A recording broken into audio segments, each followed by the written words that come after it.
Ahora le voy a pedir a la doctora Teresa Villarreal que sea tan amable de impartir su ponencia. Okay. Muchas gracias. Especial gracias, para mí es un gran gusto estar aquí. Gracias, doctor Cruz, gracias a todos. La doctora Orozco ya me hizo el favor de adelantar algunas cosas para ayudarme a dar la plática. Es muy importante conocer el genoma para poder hacer predicciones, para poder entender, identificar gente en riesgo y además encontrar posiblemente mutaciones o variantes que se llaman accionables. ¿Qué significa que sea accionable? Pues que hay alguna implicación para el tratamiento o para la dieta o alguna cosa así. Pero los estudios genéticos han aportado mucho más que eso. Y eso es lo que quiero ahorita convencerlos con estos estudios que hemos hecho en mexicanos, en donde, tal como había dicho el doctor Cruz, los lípidos son fundamentales y que además hemos visto que cuando se descompone o cuando falla de alguna forma algún gen que tiene que ver con lípidos, se descomponen muchas cosas, no solamente los niveles de lípidos. Entonces, ustedes saben que las enfermedades del corazón en su totalidad pues son la primera causa de muerte en México y en el mundo. El COVID nos hizo estragos algunos años, pero ya tienen décadas siendo la primera causa de muerte, y de estas cerca del 85% son enfermedad arterial coronaria. Este es un proceso muy complejo dado por la aterosclerosis de las arterias coronarias, en donde participan muchos tipos celulares y muchas vías. Entonces, primero está el metabolismo de los lípidos, el papel de las LDLs oxidadas es incuestionable, otros lípidos como triglicéridos, HDLs bajas, células inflamatorias, quimiosinas, macrófagos que fagocitan el colesterol y forman células espumosas, y también al final pues las células del músculo liso vascular que pasan al subendotelio para acabar de formar la estría gasa. Entonces es un proceso complejo donde intervienen muchos factores, y para el infarto además interviene coagulación, porque casi siempre es un coágulo el que acaba tapando la coronaria cuando se produce el infarto. Hay muchos factores de riesgo, los clásicos, que son edad avanzada, sexo masculino, más o menos 80% de los casos son prematuramente son hombres, 20% mujeres, y luego se va emparejando. Diabetes tipo 2, hipertensión arterial que lastima por las turbulencias del endotelio, dislipidemias de manera muy importante, y aquí la historia familiar de enfermedad arterial coronaria prematura es un factor muy importante y nos está hablando de la participación de los genes. ¿Por qué prematura en particular? Pues porque a edades más tempranas es más probable que haya participación genética. Es como un coche cuando acaba de salir de del taller, si se descompone, pues lo más probable es que sea un defecto de fábrica, ¿no? Y si ya acumuló muchos años y golpes y lluvias y demás, pues ya podemos hablar más del ambiente. Y la lista de factores de riesgo no clásicos crece. Hay homocisteína elevada, fibrinógeno elevado, recientemente el famoso TMAO, que es una molécula que lastima mucho al endotelio y que se produce en individuos que comen altas cantidades de colina y que además tienen una microbiota específica que puede metabolizar esa colina en trimetilamina, que luego se oxida, ¿no? Entonces sigue creciendo la lista. Los cardiólogos dicen que es prevenible, y sí es prevenible con un estilo de vida sano, evitando factores como fumar, y cuando hay dislipidemia que no responde a dieta y ejercicio, o cuando hay hipertensión arterial, pues los fármacos.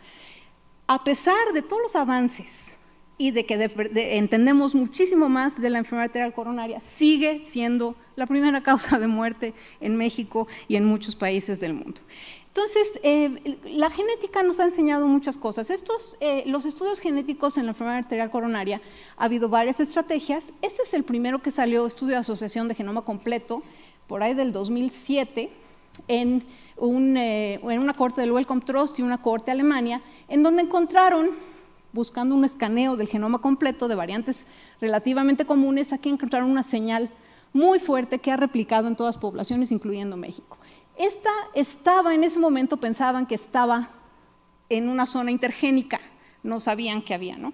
Y esas actualmente saben que está en un RNA largo no codificante que regula la expresión de otros genes y que tiene una función muy especial o se expresa mucho en el músculo liso vascular. La lista de genes ha crecido.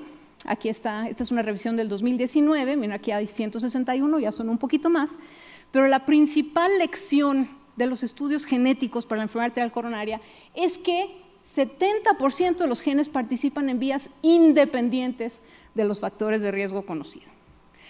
Hay variantes que suben las LDLs, suben el riesgo coronario, bajan las LDLs, bajan el riesgo coronario, también con triglicéridos, o sea, sí participan las vías que conocemos, pero el 70% de los genes está en otro lado. Y eso nos está diciendo que solo estamos viendo una rebanada del pastel. Nos falta ver todo esto en qué está, que es una oportunidad para incidir y para ver otras vías en donde se puede prevenir la enfermedad arterial coronaria o tratarla. Una de las cosas que más llaman la atención es precisamente esto, que una gran cantidad de estos genes, creo que ya se le acabó la pila a esto. Gracias. Okay. Una gran cantidad de estos genes participan y se expresan en el músculo liso vascular. Entonces, este es uno que tenemos, que no hemos visto, que no entendemos y que representa una gran oportunidad y que han desatado muchos estudios recientes para ver cómo participa en la enfermedad arterial coronaria. Y hay otros. Entonces, sí nos abre la mente en decir, no todo es lípidos, no todo es diabetes, no todo es obesidad, y podría darnos oportunidad de incidir y de tratar esta enfermedad. Ahora, ya decía la doctora Orozco, somos mestizos, y principalmente venimos de europeos y de indígenas que habitaban México, la mezcla hace 500 años y que continúa las migraciones y demás. Y los estudios de ancestría en distintas poblaciones siempre nos han confirmado lo mismo. La proporción de ancestría nativa americana, que aquí está en morado, se ve raro los colores, y la europea en verde, la africana en rojo, varía en cada individuo, cada barra es un individuo, estos son 1.600 individuos, en donde vemos más o menos, pues es más o menos 50-50, con variación de las proporciones africanas. Muchos estudios se han hecho ya en esta parte, pero esta parte se han hecho pocos todavía, y todavía tenemos cómo incidir. Voy a poner ahorita 3 ejemplos con 3 estrategias diferentes que hemos hecho en pacientes mexicanos para, que aportan, creo yo, un poquito más que el factor de riesgo poligénico o la predicción. Entonces, la primera estrategia es lo que se conoce como la estrategia del gen candidato. Esto es que es un gen que sabemos que tiene que ver, que participa en alguna vía fisiopatológica de la enfermedad que estamos estudiando, y podemos buscar variantes o podemos secuenciar para ver si hay variantes diferentes. Entonces, a través de este estudio, ya hace como 15 años, estudiamos un gen transportador de colesterol para ver los niveles de HDL, que sabemos que los mexicanos tienen HDLs más bajos y que además esto se asocia a ancestría, o sea, mayor ancestría nativa americana, menores niveles de HDLs. Entonces, secuenciamos este gen y encontramos una variante en este transportador de colesterol, ya tiene muchos años, que cambia una arginina por una cisteína en esta posición de la proteína.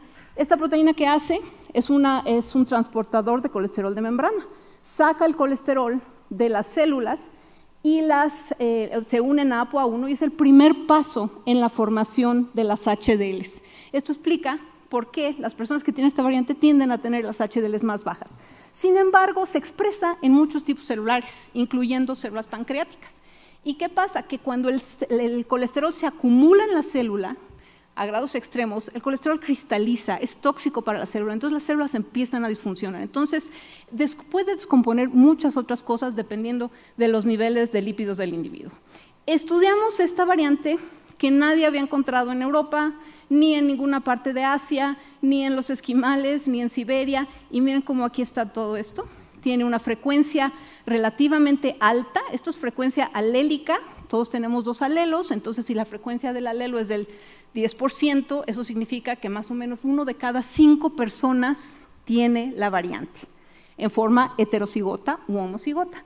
Entonces, aquí tenemos cómo aumenta en zonas tropicales, que aparece en Oji-Cris, y disminuye hacia los polos. Entonces, esta es la primera variante que encontramos que realmente está distribuida en todo el continente americano y que habla de su origen.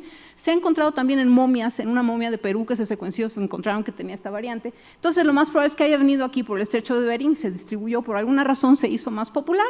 Sí tiene huellas de selección positiva y se ha asociado a muchas cosas que ahorita les digo.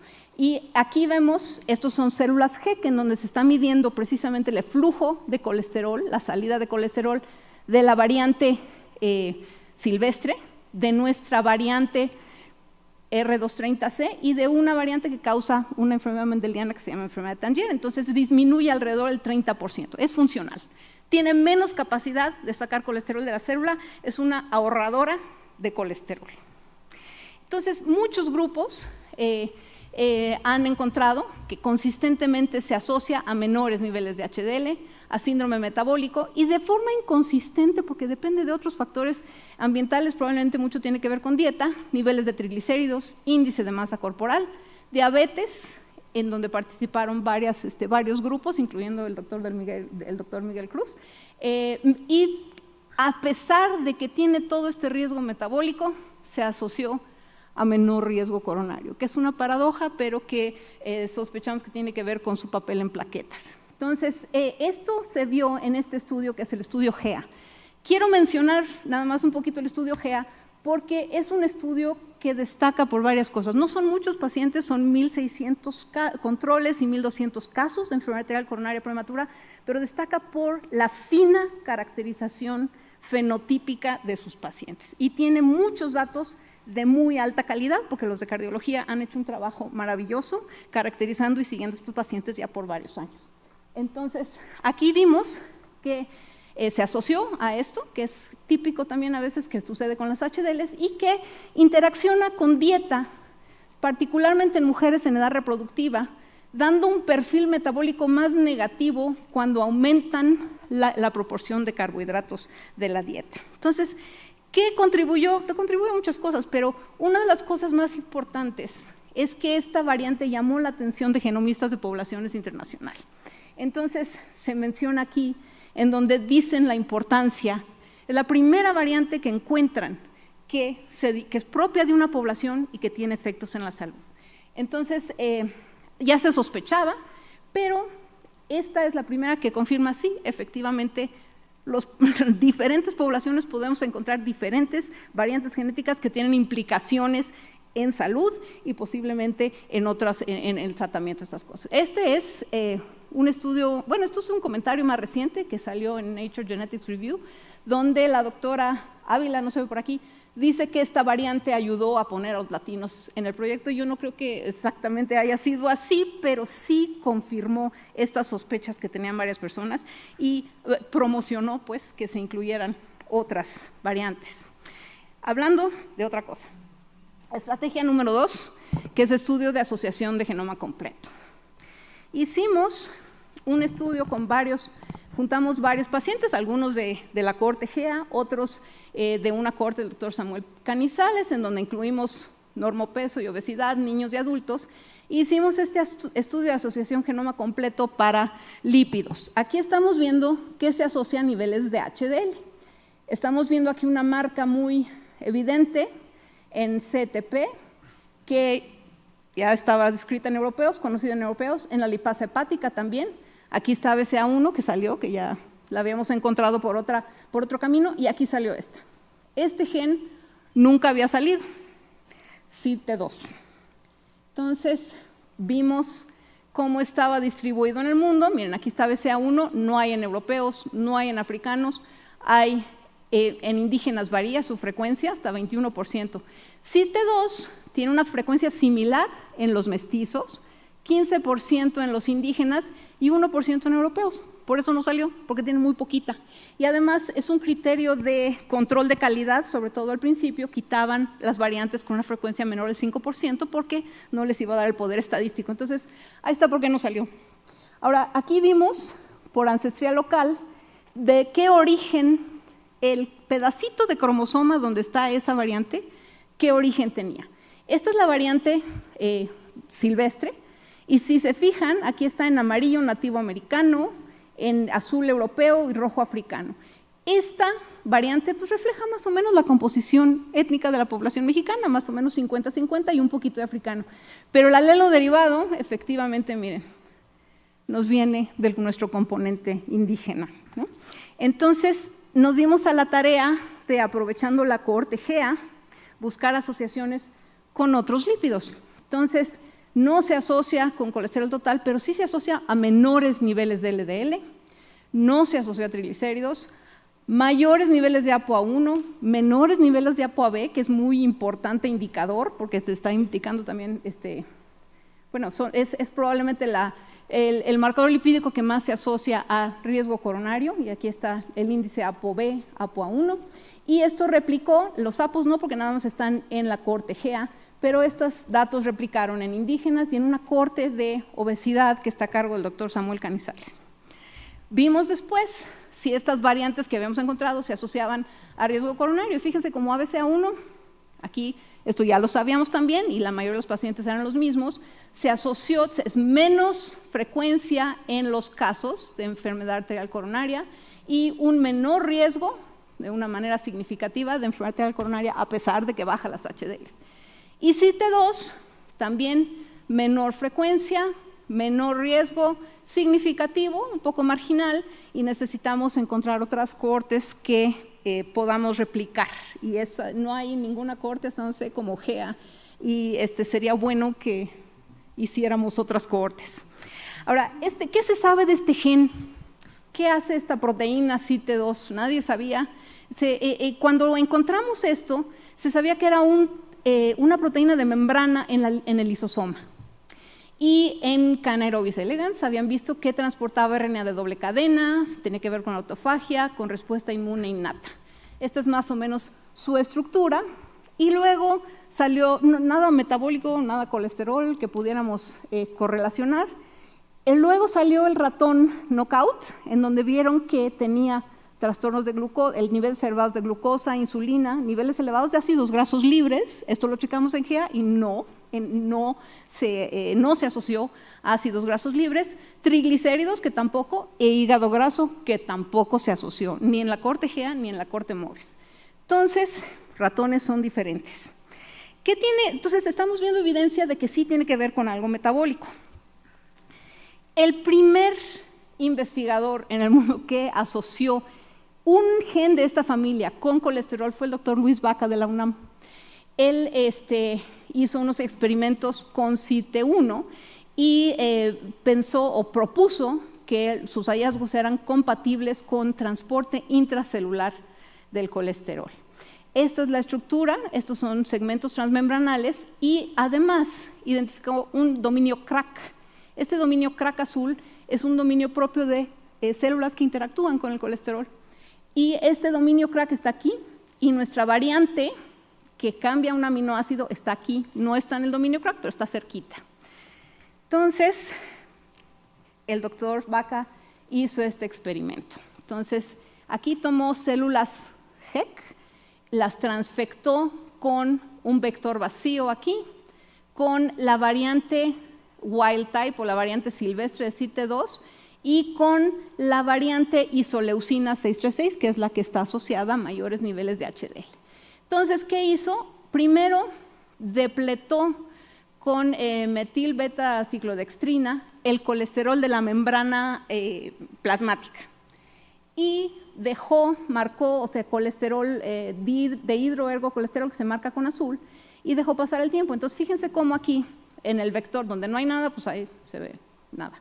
Cuando se depleta el colesterol con la variante normal, empieza a entrar colesterol a la célula y cuando tenemos esta variante entra mucho más rápido, fíjense como que al 3.5 y entra en mucho mayor cantidad. Y aquí estamos viendo, esta es nuestra variante que está asociada a mayores niveles de HDL, esta es el wild type y este es el vector vacío. Entonces, es una variante que aumenta la función de la proteína. Ahora, ¿cómo le hace? No tenemos idea. No tenemos idea de qué está pasando o por qué al depletar el colesterol, el tener esta variante hace que entre más colesterol a la célula. Pero sí nos está abriendo la mente a que aquí hay el transporte intracelular de colesterol. Es otra vía que no estamos viendo y que participa en lípidos y en riesgo coronario. Entonces aquí no sabemos si este aumento de función de esta variante, que es de origen, bueno, habían europeos, pero en indígenas se hizo muy frecuente, no sabemos si tenga otras funciones, si esta variante afecte otras funciones, pero ya nos abre el campo para estudiar otra cosa y nos está diciendo no solo el transporte extracelular, el transporte intracelular tiene consecuencias en los niveles de LDL, en los niveles de HDL y en riesgo coronario y posiblemente en otras cosas que todavía no sabemos. Entonces, esta es una, acaba de salir, esto hicieron un modelo de proteínas con CITE2, en donde encontraron datos que decía que era compatible con tener actividad hidrolítica para los lípidos, pero dijeron que no tenían suficiente evidencia para ver si era un transportador de colesterol como tal, pero claramente juega un papel en el transporte intracelular de colesterol. Al aumentar su función se asocia a un mejor perfil lipídico y a un menor riesgo coronario, y pues debe de estudiarse como CITE2 y el transporte intracelular participan en la CVD, y esto puede beneficiar a cualquier paciente al aumentar el conocimiento, no solamente a nosotros. Estrategia número 3. También la doctora Orozco me hizo el favor de ayudar con esto. Esta estrategia es buscar variantes con selección positiva en población indígena de México. ¿Por qué? Porque si una variante fue seleccionada por la evolución, en primer lugar, sabemos que es funcional. En segundo lugar, sabemos que interacciona con algún factor ambiental, es decir, a lo mejor no vemos su efecto más que si se presenta algún factor ambiental, y es altamente probable que afecte la salud.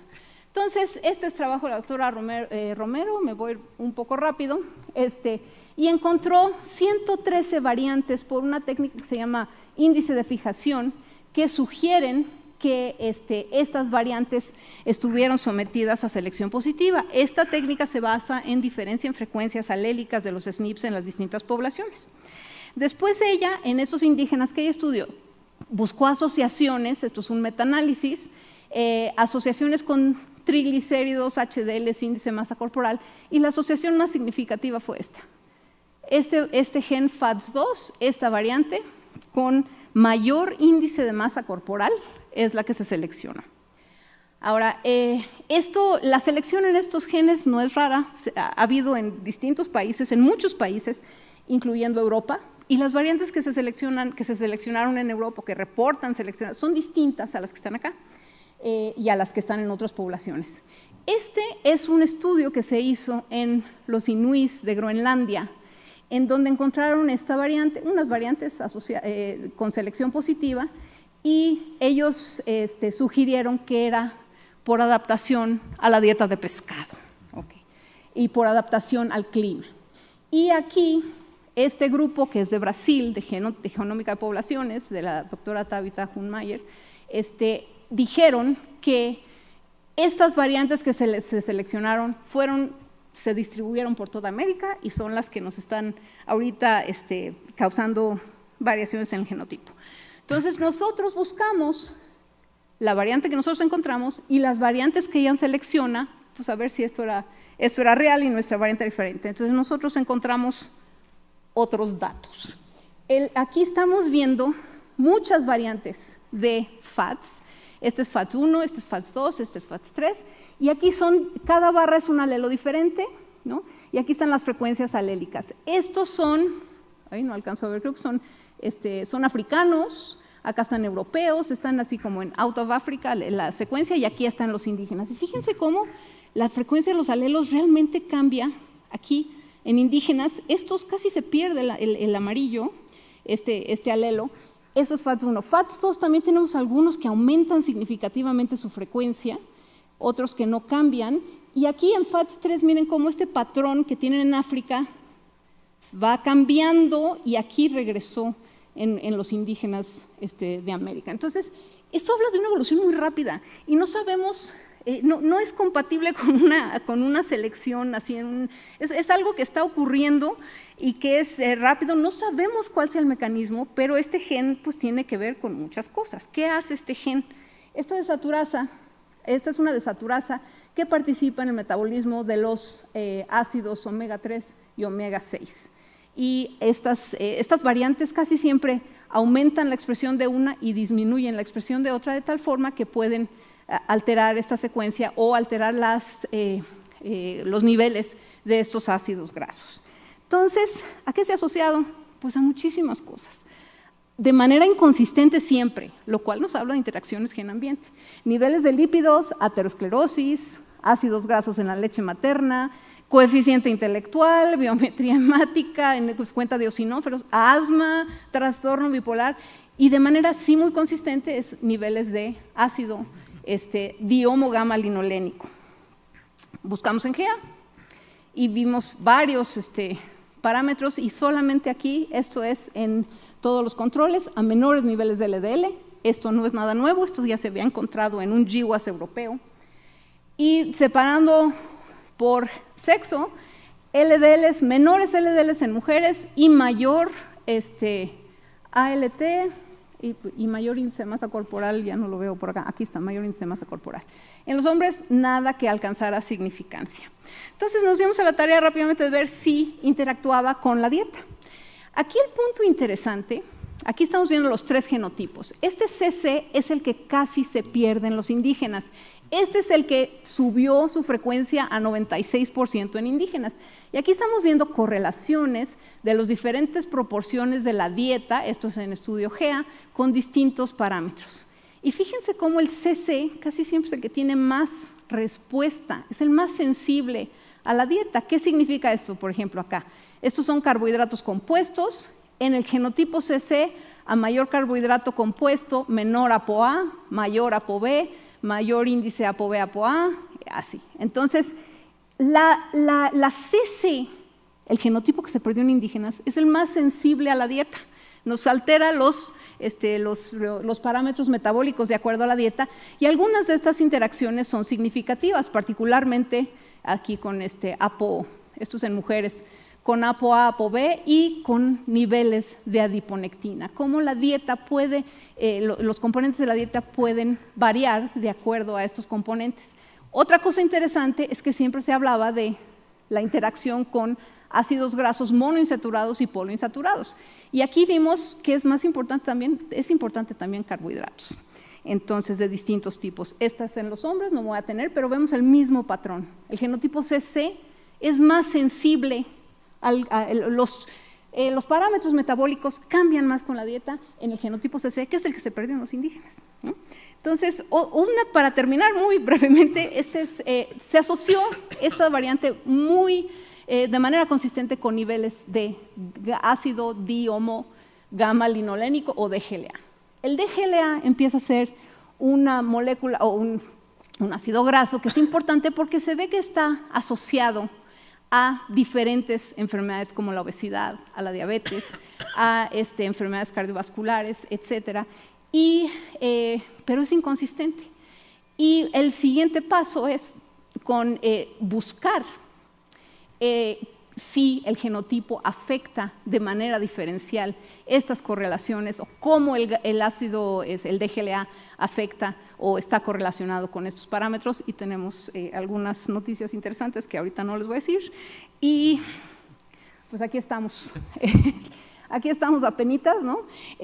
Pero bueno, todo esto es cada pieza que se va uniendo, va permitiendo entender mejor el cuadro, y no solo ayudar desde el punto de vista de predicción, sino entender mejor la enfermedad, ver hacia donde no habíamos visto y potencialmente pues, blancos farmacológicos nuevos, ¿no?